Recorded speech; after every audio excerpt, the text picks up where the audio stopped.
Hello and welcome to Get Better, a show about two longtime friends trying their best, growing up, and hopefully getting better. I'm Zach Johnson. And I'm Sam Cherry. Hello, Sam. How are you? I am doing well. Just another year. I'm sorry. Another day in the infinity. Wasn't a gag, just forgot time. It's good. Watching TV, finished Community. Also, I watched all of Solar Opposites. I purposely avoided that so that I would have someone fall on their sword and watch it for me to tell me how it is. Yeah, but you got me watching it, so like, what am I going to tell you? It's pretty good. Mm-hmm. Oh, okay. That's pretty good. Here's my. Okay, sorry. Just a second. It is a cartoon show by Justin Roiland, the voice of Rick and Morty, but not including Dan Harmon as writer. It's just Justin Roiland and another guy who did some other stuff that I don't remember. It's like Rick and Morty, but different. Yeah, I mean, honestly, Rick and Morty takes forever to come out, so like different Rick and Morty works for me. Yeah, and the animation style is extremely similar. It is identical.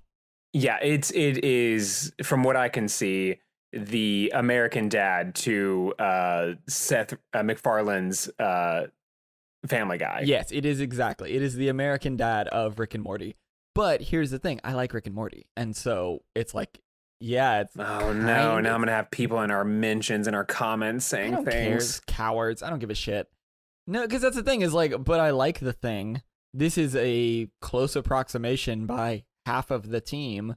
Why wouldn't I like this too? I mean, it's fine. I don't know. I just got better shit to do than like get mad about a fucking show. Like, you know what I mean? It's fine. Like, I think it's fine. Mm-hmm. I don't know. I mean, it doesn't have the same like writing as some Rick and Morty where it's like, oh, this episode is like the Manchurian or the Atlantis mix up or whatever. Mm-hmm. The Rick Atlantis mix up. Like, it's not like that where it's like, oh shit, this is like really well written. Yeah. No, it's just like, imagine a filler episode of Rick and Morty where it's like, oh, we got some like sci-fi and space antics and it's funny and there's cursing and there's cartoon violence, which is like Rick and Morty. And it's like, yeah, it's that. Oh, okay, cool. I'll have to say, I am like... It's only 8 episodes. So like... Yeah. I am, I don't know if I'm like drowning in content, but I'm watching a lot of things that I wanted to watch. I am finishing up Silicon Valley because a bunch of HBO shows just popped up onto Hulu. Yes. Which is fantastic. Yeah, like Veep is on there as well as Silicon Valley. The one that I really wanted, which I knew they weren't going to put on there, was Chernobyl. That's my golden goose of content that I want, but I do not want to pay for HBO Max. Fair. But I've been doing that. I think I said something about I had to get a virtual private network or VPN. You didn't mention that. I had to get one. And for those of our viewers that don't know, this is not sponsored by. I'm bleeping that out. Sorry, no. It's going to be sponsored by our own VPN that we will be making once I found out how the science of that works. Good. But essentially what it does is it just imagine that your phone and your computer are connected to everything. It just puts like a force field around it. And within that force field, you can transport it anywhere that the VPN has access to. The analogy is more complicated than just telling what a server is. I mean, that is the way that it was explained to me. And I was like, yep, it's like a force field that you can teleport. Okay. And you can just say like, bibbity bip bip, I'm in Italy. Bonjour. Or, I am in like Japan. You can say you're anywhere. Which is really good. I see why this is important. Yes, because you can get access to shows that are not available in the United States. More specifically, this documentary about the '98 Chicago Bulls called The Last Dance, and they're interviewing all the key players. They got Michael Jordan. They got the rest of the Bulls. They're all there. The gang's all here. It is really good if you put one thing in the back of your mind, which is the production company for The Last Dance, the Michael Jordan documentary, is owned by Michael Jordan. So Cool. if you Got if it. as you're watching it, you kind of go like every once in a while you like there's some things about Michael Jordan that people I feel like they know. Like, do you know that Michael Jordan is like a habitual gambler and has just like runs up gigantic tabs of gambling? The thing, no, I know that Michael Jordan had a Hitler mustache in that T-shirt commercial, Yes. and he played with Bugs Bunny. I'm just Yes. kidding. I know who Michael Jordan is, but no, I didn't know that. Yeah. So Michael Jordan has this like gigantic gambling addiction. That's funny. To the point where they address it in the documentary, but they address it like it was no big thing. He was Like, great at poker. yeah. And it's just very wild. But they interviewed this one guy who I think like it in this it sums up like, because you think like Michael Jordan, why does he have a gambling addiction? He owns all the money in the world. Not how addiction And works, they had but- this guy say that at one point like they were playing on a plane and it was like him and the assistant coaches and they were playing for like $1 or $2 a game and Michael Jordan joined them for $1 and $2 a game and he was like, why are you doing this? You are making like hundreds of millions of dollars.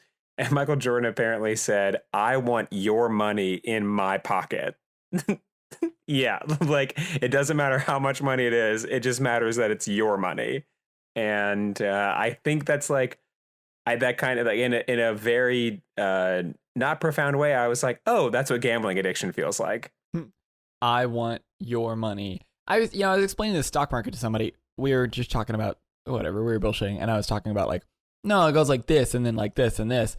And eventually I just got down to like, it's just gambling. You're gambling. Do you understand that? It's just like, like roulette. It's like roulette, but with a little bit more information. It's just gambling. It's like, oh, I get it. So the whole, it's like, we're just gambling. Oh, got it.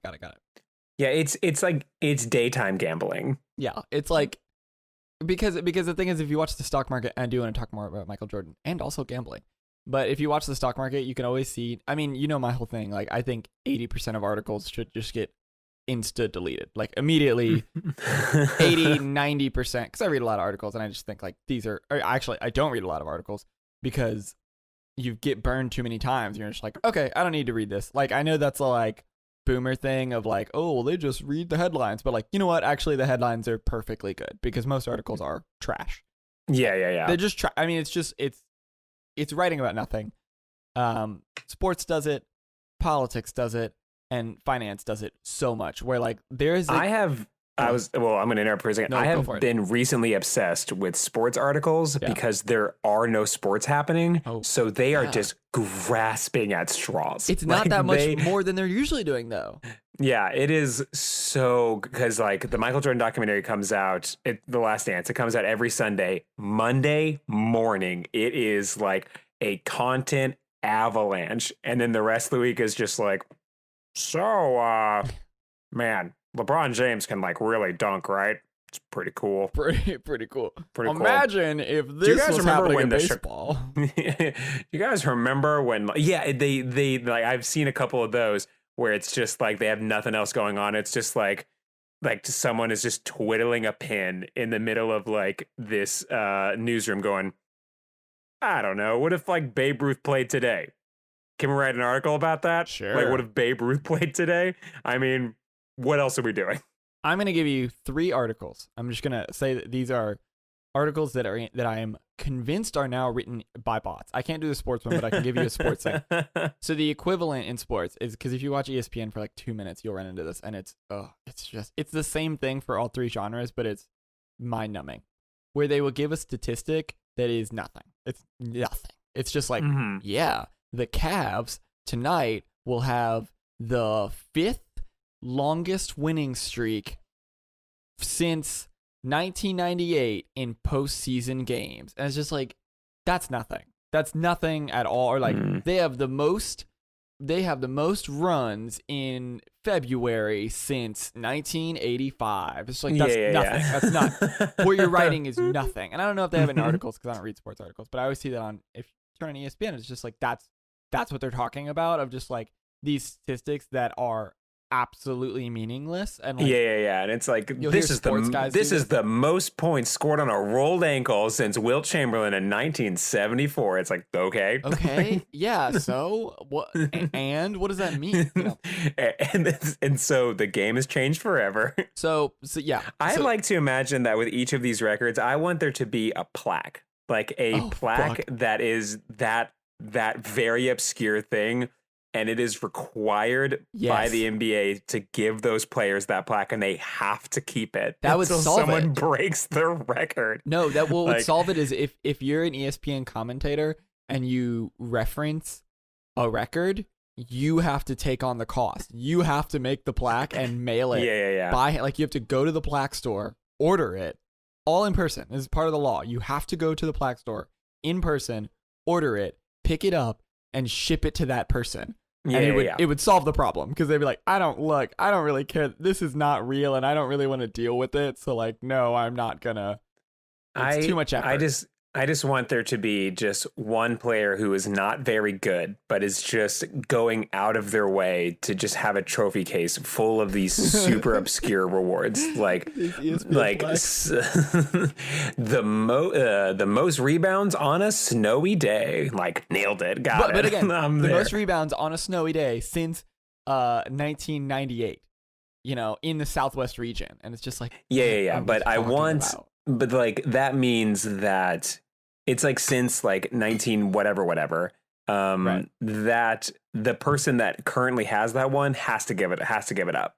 And like they had like cuz it's like I want there Okay. to be Get rid of the rotating years. plaques. Yeah, right? get rid of the years. Yeah. So it's just like, okay, you own the most rebounds on a snowy day in the AFC or whatever. Yeah, And they exactly. just they have to have it. And then like someday someone they'll beat that record, and then it'll just be like, sick. Here's this dumb plaque.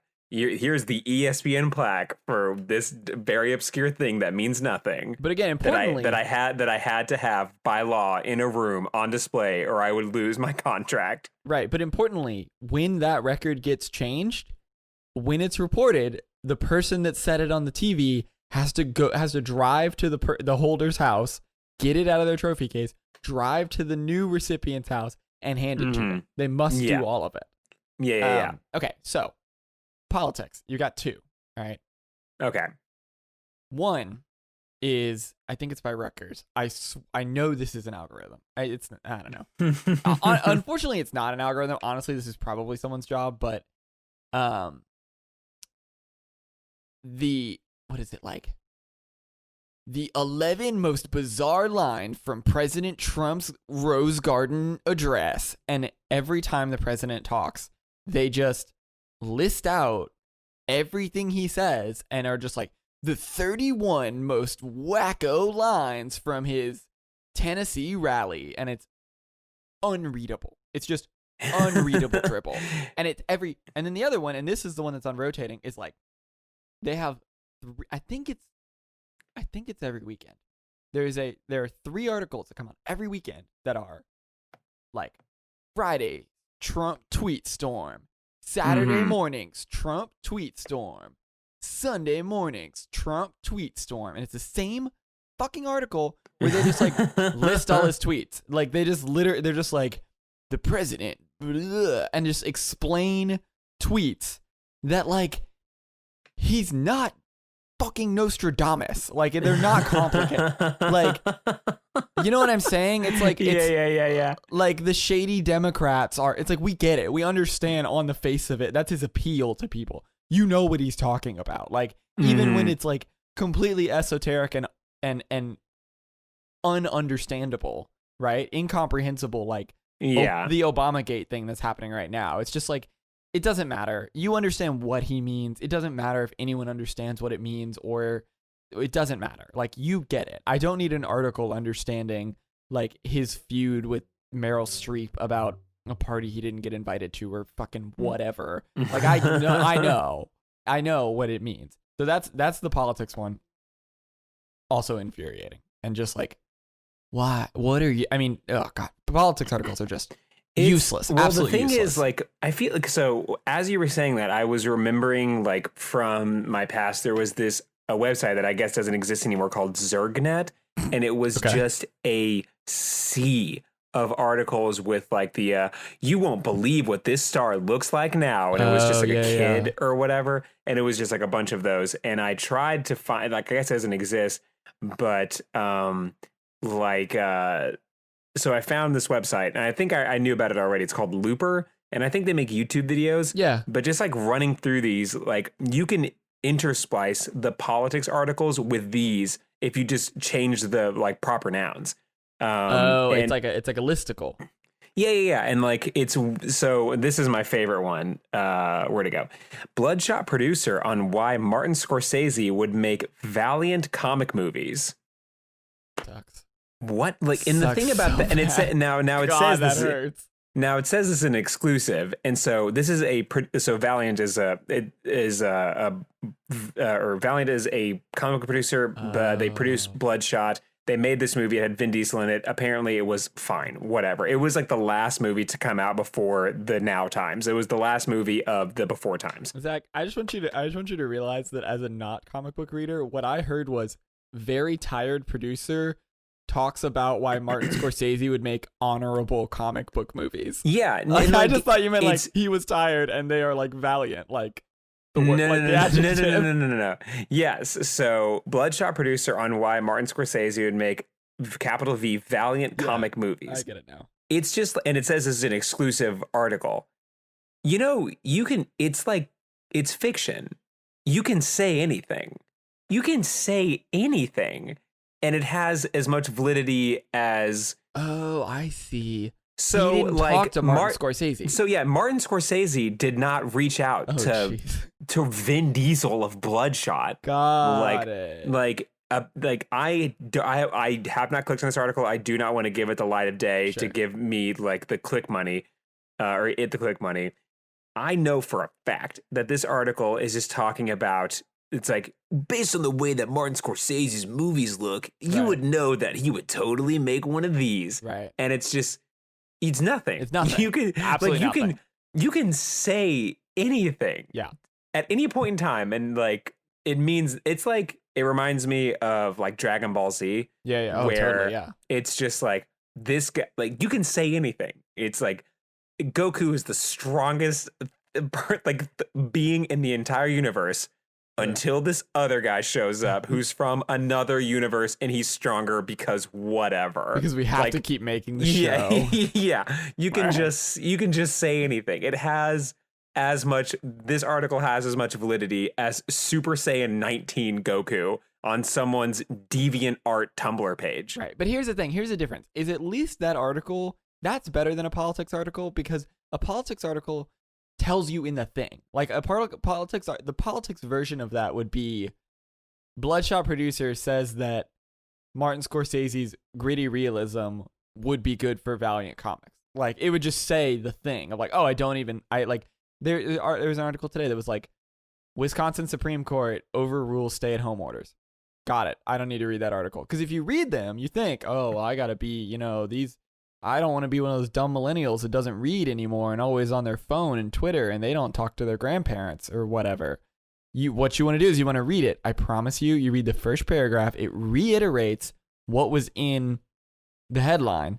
And then the rest of it is the backstory that you already know. That's like, since March, Wisconsin has been in a lot. And it's like, yeah, I already know. Like, I already know that we're in quarantine. Like, I know that. So I don't need to. And every single politics article is just the headline, reiterating the headline for one, maybe two paragraphs.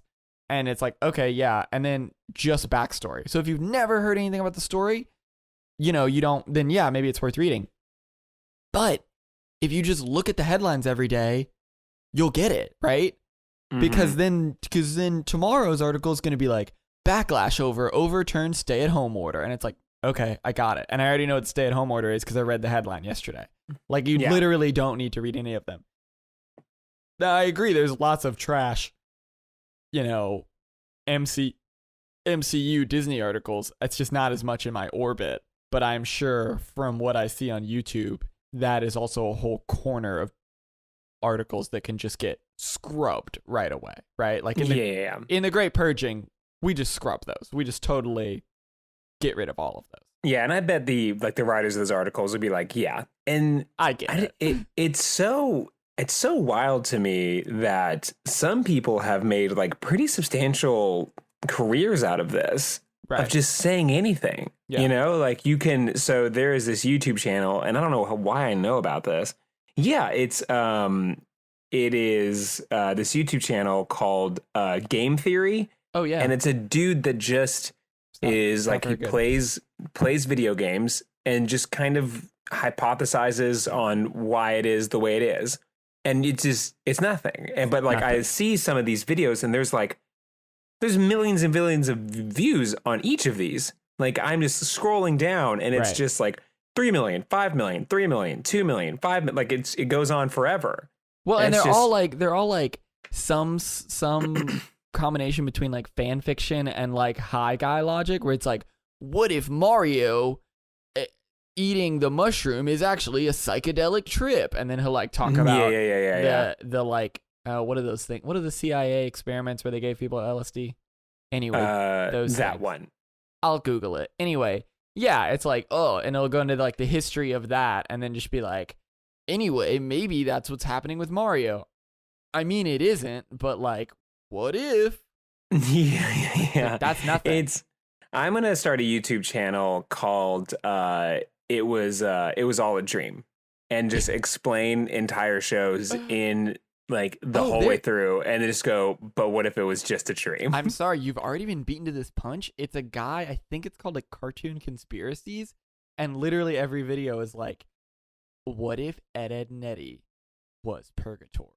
And then it's like, what if Rugrats was all a dream? Yeah. And it's every show is that, what if Billy and Mandy, they were actually dead? It's some combination of like they're dead or they're asleep. That's every single one. And like the answer to that question is, what if it's like, oh, then you made a bad show, like, or you have or you have like, you know, no creativity. Right, or it's like, what if Adventure Time was all a hallucination? Because then when you get into it, it's like, here's my evidence.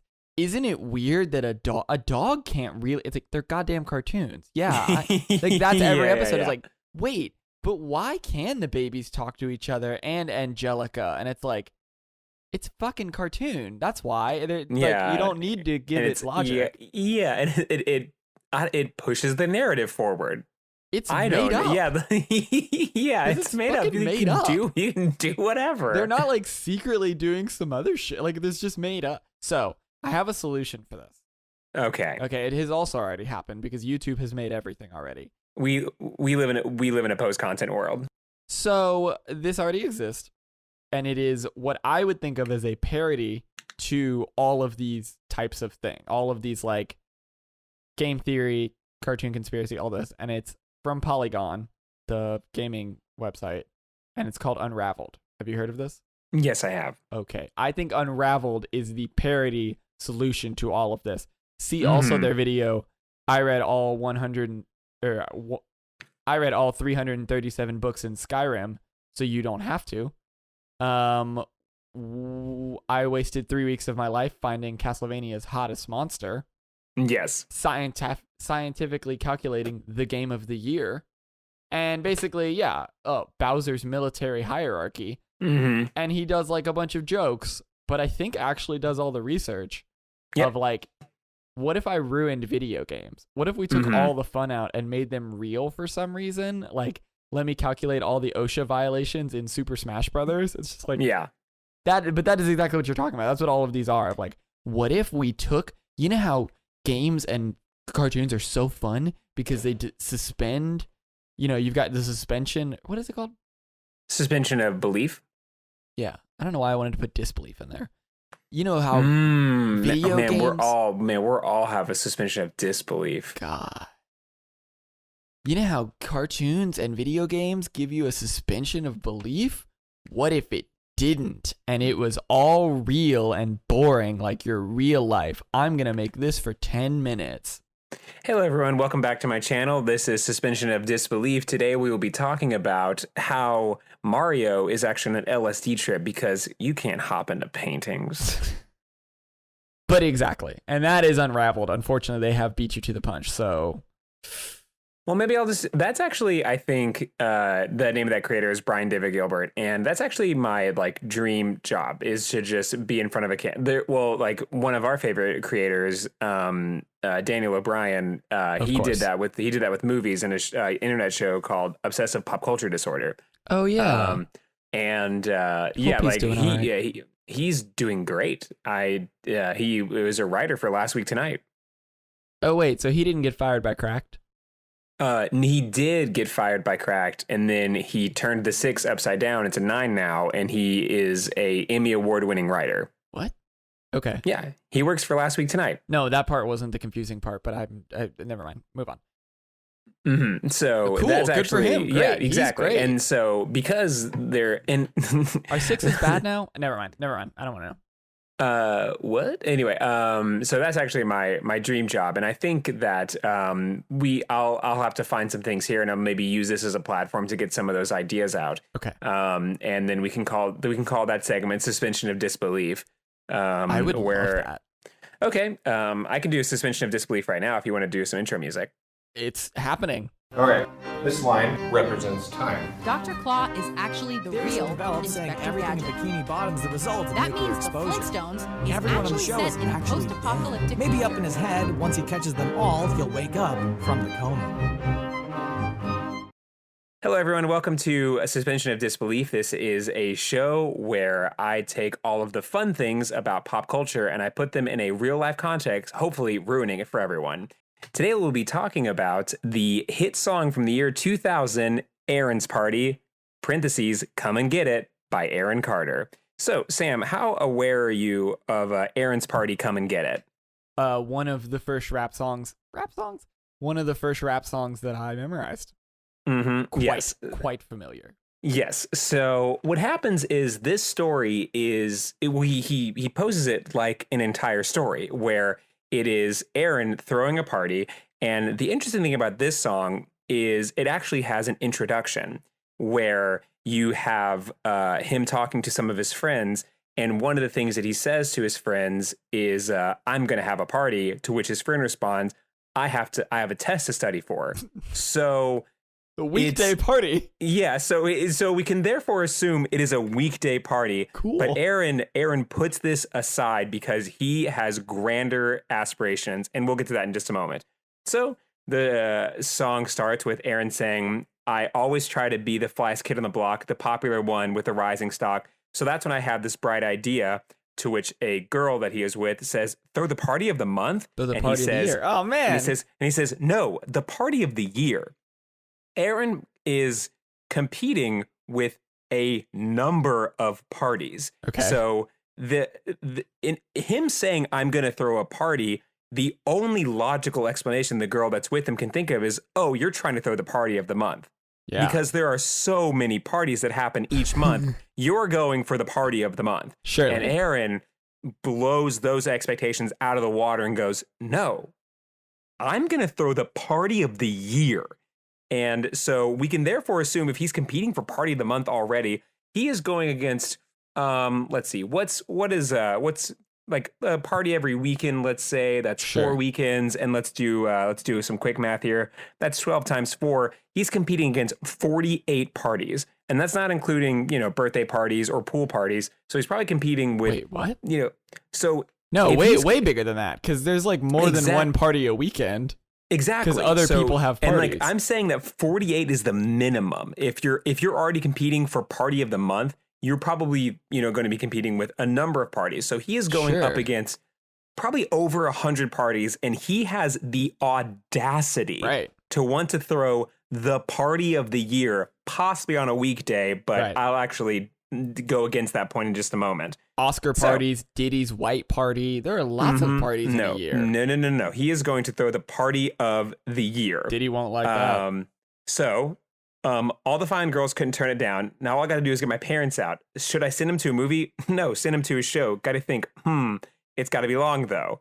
So Aaron, trying to throw the party of the year, is trying to get his parents out of the house for the length of a movie or a show. Aaron has lost his mind. He has gone Caligula Roman emperor Yeah. crazy. I have if not he thinks ever, if he thinks he is going to throw the party of the year in the year 2000 movie length in like probably dinner and a movie that's like what 4 hours, he's going to throw the party of the year, get everyone there and out in 4 hours. Aaron has lost his mind, but yet he persists. He has a better idea. Okay. Well, then he says, "It's a Friday night. Have you seen Aunt Joe?" To which we say, this kid, his best friend, that said he had to study for a test, is lying to him. He is not going to that party. He does not like Aaron, and he said he's studying for a test unless he has Saturday school. So it's a Friday night. Have you seen Aunt Joe? And don't worry about staying out too long. Don't fuss over me. I'll be fine alone. So Aaron gets his parents out of the house for not the night, and so a movie or a show would have been better because he would have known the show times. He would have known a general idea of how long it's going to take. Aunt Joe, they could hate Aunt Joe. Sure. There is no telling how long he's going to be there. And yet he is going to try to throw this party of the year. It goes into the chorus. And this is the line that got me into this unraveled mindset for the very first time, because it was something that I just could not ignore. So he says, chorus. Things are going great. Then to my surprise, some people walked in I didn't recognize. I said, fellas, yo, you got to get out. To which the fellas respond, hey, man, I heard this was an open house. Open house? Yeah, that's what the flyer said. I didn't put a flyer. Well, somebody did. Oh, yeah. And then they never address that again. So I'm going to paint the situation for you. Okay. Two strangers walk into a party, probably much older than Aaron. They walk into this party having seen a flyer. Who's putting out that flyers? No one knows. But I like to imagine they are older, maybe like 17, 18, or worst case scenario, they're in like their 20s, 30s, or 40s. They walk into 40s. a party. They see a sea of children dressed in their best 2000s garb. Yeah. And they are like, this is the kind of place that I want to be at. This is exactly where I want to be. And so Aaron, a child, walks up to him and says like, hey, fellas, you got to get out. Being very polite. And I don't know if you've ever been asked politely to leave somewhere, but the response back isn't, hey, man, like you have no footing to stand on. You can't, hey, man, someone whose house you're in. Zach, I've been impolitely asked to leave several places, and I've never said anything else about it. Like, you're totally right. I should get out of here. Yeah. You never were like, hey, man, this is an open house. No, you're probably right. I need to leave. So, hey, man, heard this. I didn't put a flyer. Well, somebody did. Those guys are gone. Aaron does not kick them out. He tries to kick them out. And the very next line is, then walked in the girl I'm crushing. And so Aaron lets these guys into his house. Sure. They are walking around. There's no drinks to be offered. There's no alcoholic beverages. I'm assuming there's Fanta at this party. Definitely. Because that was super big in 2000. But they're just walking around. So we can now therefore assume that with the flyers, there are, at the bare minimum, 2 people that are strangers walking in this house. At least. Yes. And, things start to go a little poorly. A kid stole juice from mom's new cushion. Another kid broke a lamp. I hope it wasn't expensive. They got that from France. And, but for now, he's not going to sweat it. He'll clean it up later. There's a honey over there, and I really want to meet her, which is, I think, a contradictory point between the line where he says, then walks in the girl I'm crushing, and there's another girl that he wants to meet, another stranger at this party. There is now confirmed 3 strangers at this party, probably an adult. Yeah. There's a honey over there and he really wants to meet her. It's probably someone that is not from his class, and it is probably not the girl that he's crushing on. So Aaron has let the success of this party with strangers go to his head. We go back to the chorus. And then, so because Aaron has put himself in this very big predicament, he says, is that a car door? Oh, dag, not dang. Oh, dag, I'm in trouble. Everybody get out now on the double. And because his parents have arrived home. And at this point in the song, I kind of thought through that maybe Aaron was going to get away with it. It reminds me of this movie called Smart House, which is a movie that was from Sam and I's childhood, where there is this house that has this like AI software embedded in it, but the entire house is fantastical. It can do anything. And this kid is in a very similar predicament as Aaron is right now. And the smart house sinks the entire party into the floor, like all the cups and Cheetos and what have you, just into the floor. And he gets away with it. And I thought that maybe Aaron was going to get away with it too. Sure. Because he's hustling around the house trying to clean up the mess. And he sure put his new white Nikes to the test. The car door slammed and they're walking up the steps. I guess life is good for 10 seconds left. And his dad shouts, Aaron, and Aaron responds, grounded. And I kind of like that after all of this, Aaron gets caught. Like, that was something of this song that I really appreciated, that Aaron throws this party, a very poorly planned party. His parents walk up the steps. They see children like buzzed off their asses off of Fanta and that weird ass ketchup that was like green and purple. Oh, yeah. And they look and they see strangers in their house, not people they've met at parent teacher conferences, not people they've met at the 4th grade choir. They see strange adults in their house. His response, I think, is very cute, where he says like he's grounded. I think that is an understatement, Aaron. And I think that your life is about to get much more difficult. And there is no confirmation on whether or not it was the party of the year, but I like to think that it was, because in the music video, which is also canon, Sure. he has somehow, over the course of the afternoon, after telling his parents to leave, he has set up a stage with lights and like music over his pool. So where he dances over his pool. And that's pretty great. I think that is like party of the year kind of area. But then again, this party was only about 2 to 4 hours long. So maybe for the kids, it was the party of the year. But for the adults that showed up, it was definitely not the party of the year. Thank you for coming to Suspension of Disbelief. Do you have any questions?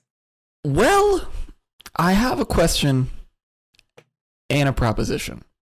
Okay. Because I forgot the word argument. So it's not a proposition. I take that part back. Mm-hmm. Now, I'd like to zero back in on the flyer. Yes. Who did leave that flyer? Well, there's one character in this story that is surprisingly absent.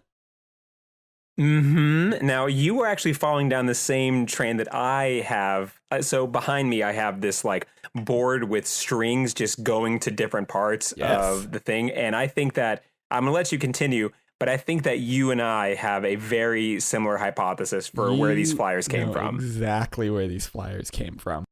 There's a character that is surprisingly missing from this story.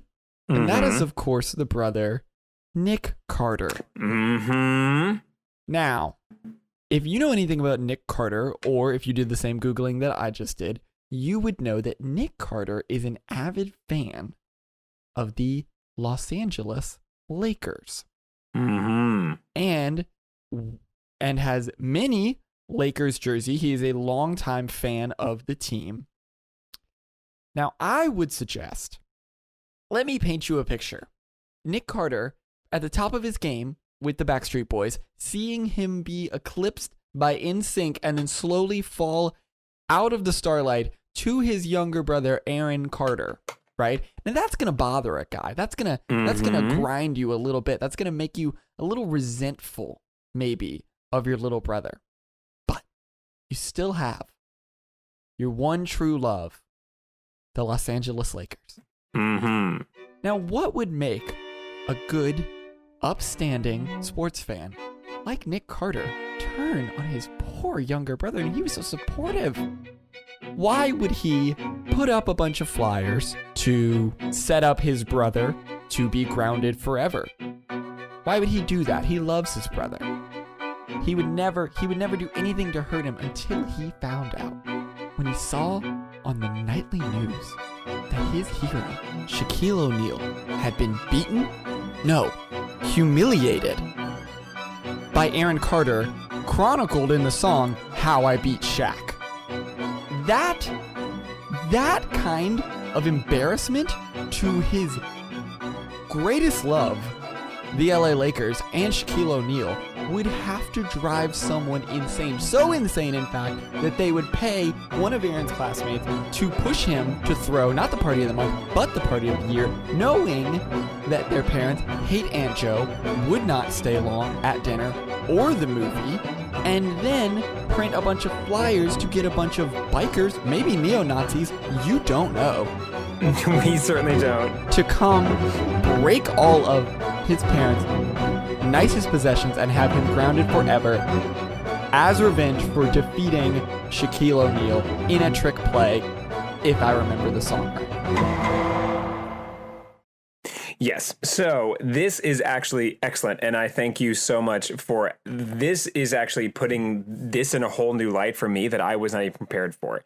And Sam has done the extra legwork in the treating Aaron's Party, the album, as a full work rather than just song after song. And he is, of course, talking about How I Beat Shaq, where Aaron, Criminal.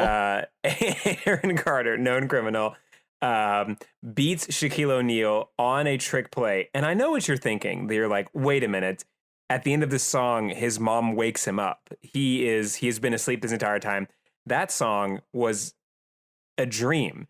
And I say that thinking the song was a dream, that is the kind of suspension of disbelief that we do not tolerate here. It was a memory.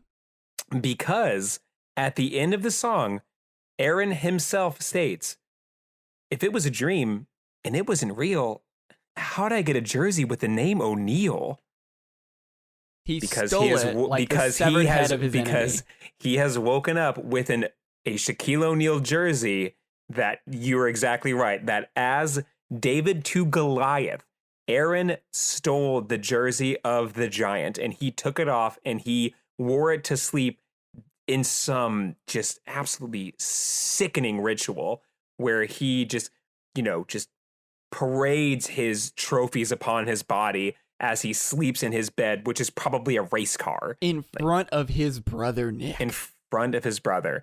Now, you will notice that this song actually does not take place at the beginning of the album. And to that I say, Aaron Carter was probably a huge fan of Quentin Tarantino and non-linear storytelling.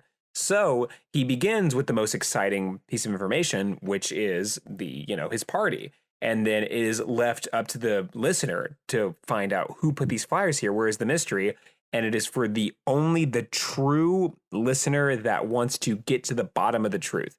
They're the ones that take the full album as a piece of art. And they find that the only way this is happening, or the only way this could happen, is either Nick did it, or more feasibly, or maybe less feasibly, Shaquille O'Neal. Shaquille O'Neal did it. And Shaquille O'Neal, while in the middle of winning titles with the Los Angeles Lakers, took a Friday afternoon, to go to his Microsoft Office and open up the whatever program you would make to make a flyer, and spent, he's not a technical guy. He probably spent a few hours on making this flyer and distributed them out throughout the entire city of Los Angeles. And he has cars. He has, people that work for him. I don't know how many people he would actually put on this project because, I think that it's when working on revenge, you want it to be just like, if you are slayed by the Giant Slayer, you want to get them back. You don't want to have your team get him. You want it to be a thing that you work on completely. And so, it is very possible that Shaq, having been so humiliated by this defeat, and I don't want to peddle conspiracy theories here. I know how we feel about conspiracy theories. Sure. But big fans. Is it huge? Is it possible that Shaquille O'Neal worked with Nick Carter in order to systematically dismantle the entirety of his party? Okay, so I'm now on the wiki for Aaron's Party, the album, and it does read like some sort of deconstructionist art film where the protagonist loses his mind over the course of the album. Now, Yeah. I've definitely heard the album, but I just want to run you through some of the tracks, and I don't know if the Wikipedia article has just been vandalized. You've got your normal ones. Come to the Party. You know who's been vandalized by a very old, very bitter Shaquille O'Neal. Or Nick Carter, who knows? Or Nick Carter, You yeah. got your normal ones. Come to the Party, Aaron's Party, I Want Candy. Fine. Track 5, My Internet Girl. Track 7, The Clapping Song. Track 8, Eco Eco. No, Track no. 14, Hang On Sloppy. Maybe? How would you pronounce the word S-L-O-O-P? Sloopy? Maybe we have to listen to this song. I'm not going to. Well, I clicked I would on- rather hypothesize. It's probably like a sloppy Joe. No, I don't think you should hypothesize because I did click on the article for Hang On Sloppy, which is a bonus track in some regions. Hang On Sloppy is a 1964 song by Wes Farrell and Burt Burns, originally titled My Girl Sloppy. It was first recorded and made hit by R&B vocal group The Vibrations. What the? When a rock band, the McCoys, covered it in 1965, where it peaked to number 1 on the U.S. Hot 100. So Sloopy? Yeah, I can see it now. still It's got weird, vibration. both weird. Not like My Girl Yeah. Sloppy is more weird, but also Eco Eco. I-K-O. How would you say that? Let's see. This is what is so wild to me is I looked at it, I was expecting like, oh, I was just wondering like, oh, is How I Beat Shaq in this article or on this album? Oh my gosh. Is it It's just Ico- a different song? No, it's Ico Ico. Like Ico on in. A single about by ain't the no. Dixie Cups. Ain't no. Ico on in. Oh, yeah. Wait, but okay. Yeah. Is this on the album? Yes. The much covered New Orleans song that tells of a parade collision between two tribes of Mardi Gras Indians and the traditional confrontation. Yep. Okay. I know for a fact that's on the album because I remember it's like I thought that was the clapping song because No, I was that's a like, different oh yeah, song. that was because I was like, I know there's a song that sounds like very strange and like just not, it does not fit with the entire motif of the album. The clapping, and it's Ico Ico. The Clapping Song is an American song by Lincoln Chase, originally arranged by Charles blah blah blah, recorded blah blah blah in 1965. Is Aaron's Party mostly covers? I think so. I had 'Cause- no idea. Yeah, because it's like you got it's basically, it seems like an album of cover. It seems like a Christmas album where it's like you would have a bunch of covers and then like you'd chuck on like 2 or 3 songs that are your own, which makes sense because I know I Want Candy, Yeah. which is on that album. That's a cover as well. Oh, you know what? That's funny because when I read it, I was like, oh, I remember that song, but of course that's a cover.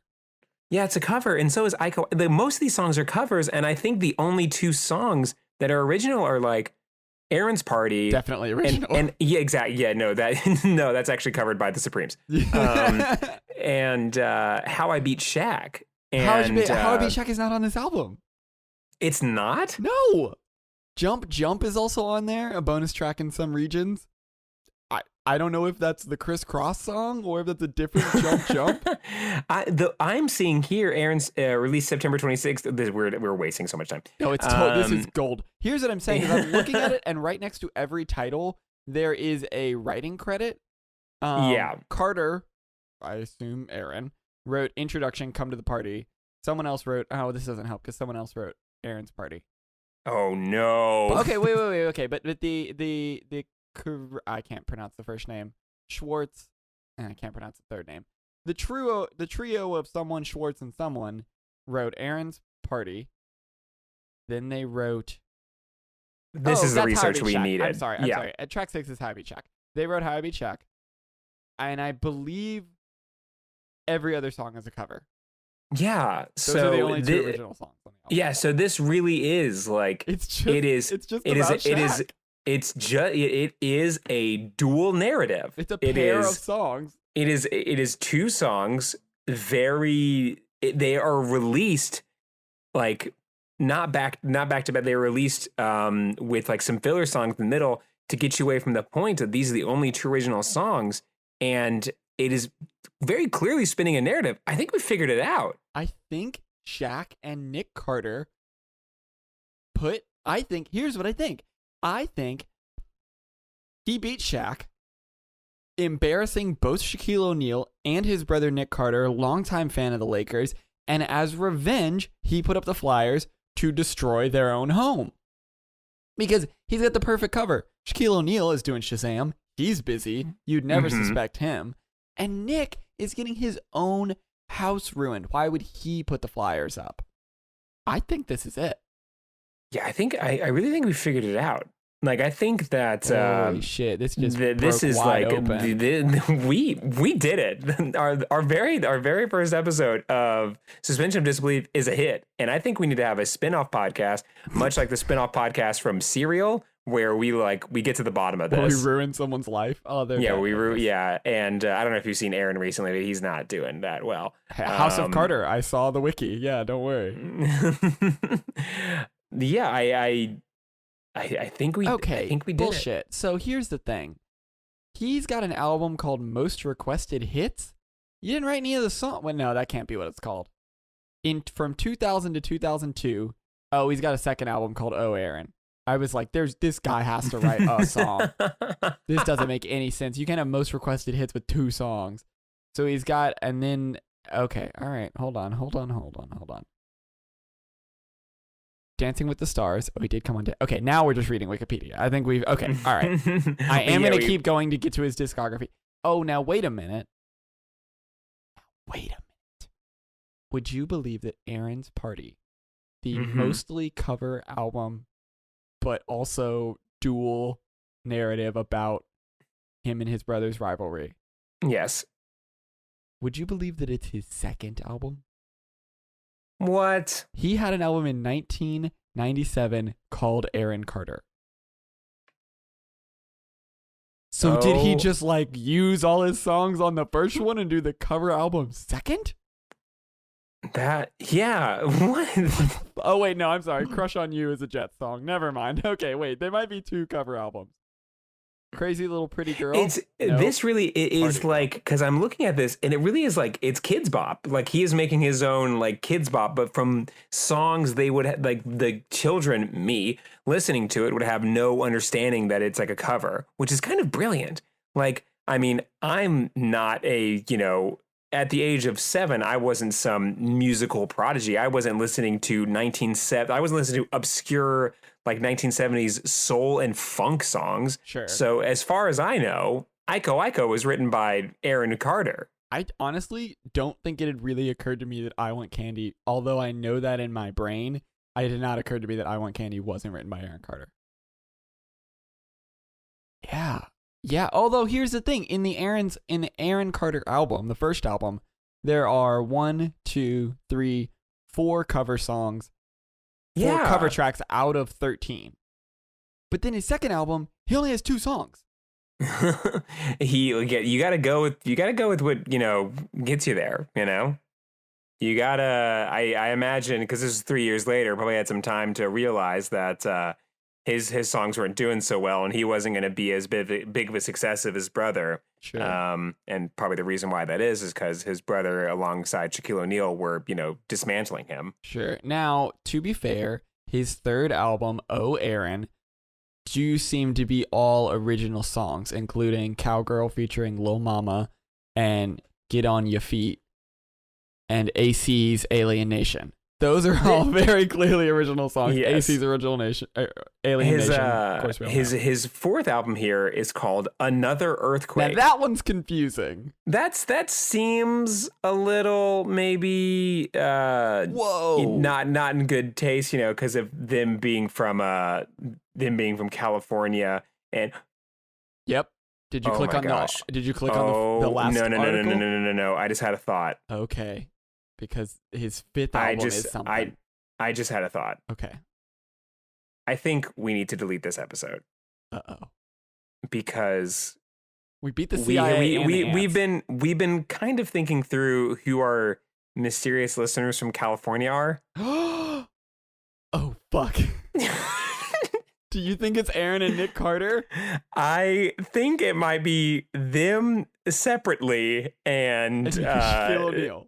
And possibly Shaquille O'Neal, because they knew we were very close to uncovering the truth, and now they definitely know we've uncovered the truth. Oh, fuck. Anyway, that's our show.